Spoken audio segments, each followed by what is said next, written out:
From our Chicago studios, this is the Muslim News on Muslim Network TV. Assalamu alaikum, I'm Samana Siddiqui. Our top story tonight. A UN rapporteur is calling for Israel's suspension from the United Nations. This is for its repeated violations of international law and the occupation of Palestinian territories. UN Special Rapporteur on the situation of human rights in the Palestinian territories, Francesca Albanese, made the statement on Wednesday.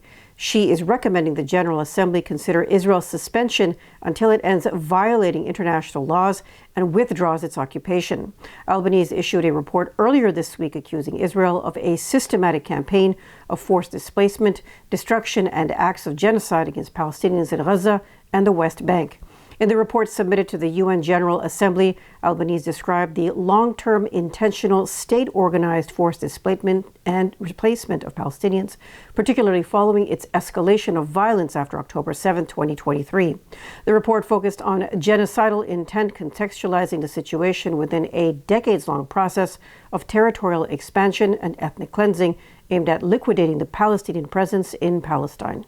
And indeed, I do believe that the impunity that has been granted to Israel has allowed it to become a serial violator of international law, which is the reason why I recommended that this is the time, as it has been for apartheid South Africa, to consider, for the General Assembly, to consider the suspension, recommending the revision or the suspension of Israel's credentials as a member of the United Nations. At least 322 aid workers, including 237 UN staff, have been killed in Gaza since the war began last October. According to the UN Office for the Coordination of Humanitarian Affairs, aid workers and emergency responders continue to face extreme challenges in assisting those in Gaza.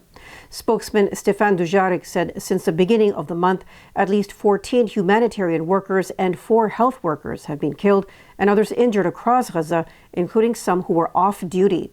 Israel's war on Gaza has killed more than 43,000 Palestinians, most of them women and children, and injured more than 101,000 others. It has also imposed a crippling blockade of food, clean water, and medicine.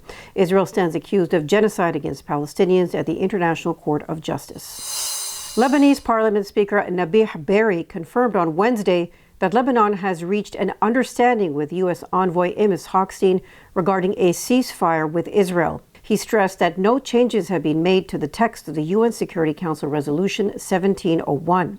This statement counters recent Israeli media reports claiming that Hochstein's recent visit to Beirut resulted in a modified version of the resolution to secure a ceasefire. Adopted in August 2006, Resolution 1701 calls for a complete end of hostilities between Lebanon and Israel.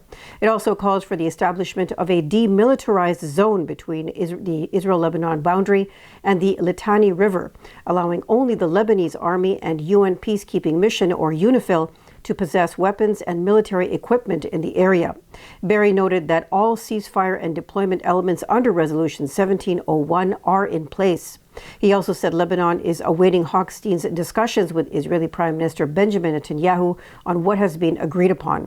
He confirmed that Lebanon is prepared to commit to the ceasefire before Hochstein and Netanyahu reach an understanding, and emphasized the need for guarantees to implement the agreement. The discussion of a possible ceasefire comes as Israel faces mounting military losses on the Lebanese front.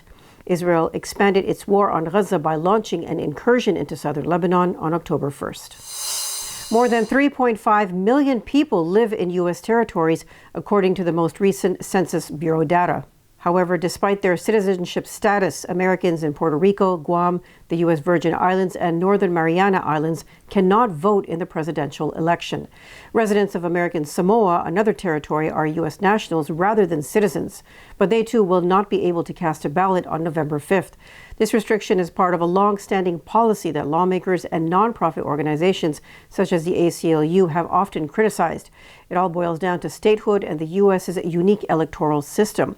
The Electoral College, a process established by the U.S. Constitution, determines who will become president. Each state, as well as Washington, D.C., has a certain number of electors based on its members in Congress, adding up to 538 electors in total. When citizens vote, they are actually voting for a group of electors pledged to their candidate.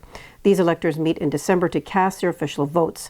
Most states give all their electoral votes to the candidate who wins the state's popular vote, while Maine and Nebraska divide theirs proportionally. To win, a candidate needs 270 electoral votes. U.S. District Judge Christopher Connor has dismissed Republicans' challenge against a state law that obligates Pennsylvania to accept military and overseas ballots cast without requiring proof of identification. The case concerned Pennsylvania's Uniform Military and Overseas Voters Act. That allowed overseas and military voters to mail in ballots without providing identification proof. The new law extended the federal Uniformed and Overseas Citizens Absentee Voting Act to state and local elections with an expanded class of eligible voters. Republicans argued that by exempting the requirement of proof of identification, the law allows ineligible ballots that leave federal elections vulnerable to foreign interference by falsifying foreign postcard applications. They invited the court to bar Pennsylvania from implementing the new law and accepting overseas and military ballots. Dismissing the challenge, Connor asserted that it was brought with inexcusable delay 2 years after the State Department issued the guidance for military overseas voters in September 2022. The Republicans said they mounted the challenge at their earliest opportunities after the Department of Justice unsealed the indictment of several Iranians for election interference on September 27th. The plaintiff asserted the case revealed the risk of foreign interference and voter dilution. The court dismissed the lawsuit on other procedural grounds. Connor maintained that without suing Pennsylvania county boards of election, the intended injunction against the Secretary of the Commonwealth is meaningless because the Secretary has no authority on the county boards. The court also found the Republicans lacked standing because they suffered no legal injuries caused by the impugned provisions. The Republicans brought this challenge under the U.S. Constitution's Supremacy Clause, which dictates that federal law preempts state law. The court rejected the challenge because violating the Supremacy Clause is not a valid private cause of action. In related news, the Republicans posed another challenge at the U.S. Supreme Court on Monday, seeking to overturn the Supreme Court of Pennsylvania's ruling requiring election boards to count provisional ballots submitted by voters whose mail-in had been deemed invalid. Pennsylvania was one of the swing states in the 2020 presidential election. Joe Biden won in Pennsylvania by 80,555 votes, with over 1 million mail-in ballots more than Donald Trump. A judge has ordered all parties, including Elon Musk, to attend a court hearing in Philadelphia on Thursday. This was related to a lawsuit seeking to stop a political action committee controlled by the billionaire from awarding $1 million to registered U.S. voters in battleground states before the November 5th election. The Philadelphia District Attorney's Office filed a lawsuit on Monday. It has called the giveaway by Musk's America PAC, which backs Republican presidential candidate Donald Trump, an illegal lottery that entices Pennsylvania residents to share personal data. The hearing in the case was moved up to Thursday morning from Friday. GOP-Aligned Super PAC works to boost Stein in Georgia. Details after the break, so stay tuned and we'll be right back.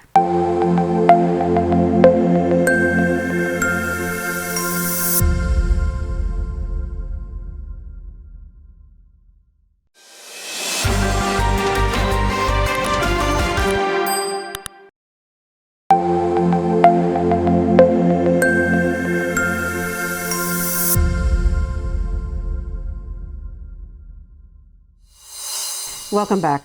A super PAC aligned with Republicans is sending texts in Georgia telling voters to join the movement for equality and vote for Jill Stein.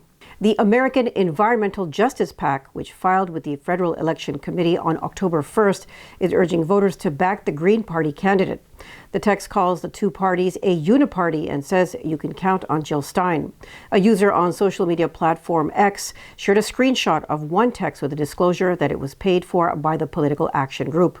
In its sole filing, it reported receiving its entire $35,000 in funding from Lynn Rogers of Atlanta. Rogers has donated tens of thousands of dollars to Trump. The PAC is at least the second pro-Stein GOP-backed entity of its kind, operating in a battleground state that has emerged in recent days. Observers say it is a sign some Republicans believe her candidacy could harm Democratic presidential candidate Kamala Harris's chances in the battleground state. Public health experts reacted with alarm on Wednesday to reports that Republican presidential candidate Donald Trump has promised Robert Kennedy Jr. control over federal agencies, including the Department of Health and Human Services and the Department of Agriculture, if Trump wins the next week's election. Kennedy is an anti-vaccine conspiracy theorist.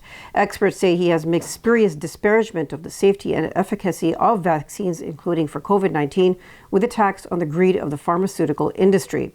In a video posted Tuesday on social media, Kennedy said the key to making America healthy because we've got to get off seed oils and we've got to get off pesticide-intensive agriculture. That's all from our Chicago studios tonight. Thank you for watching Muslim News. We are a community channel dedicated to bringing you stories you can trust. Please like, share, and subscribe to our content. You can also comment to let us know what you think of our coverage. You can donate now by visiting muslimnetwork.tv/donate. For more content, keep watching Muslim Network TV. Salam.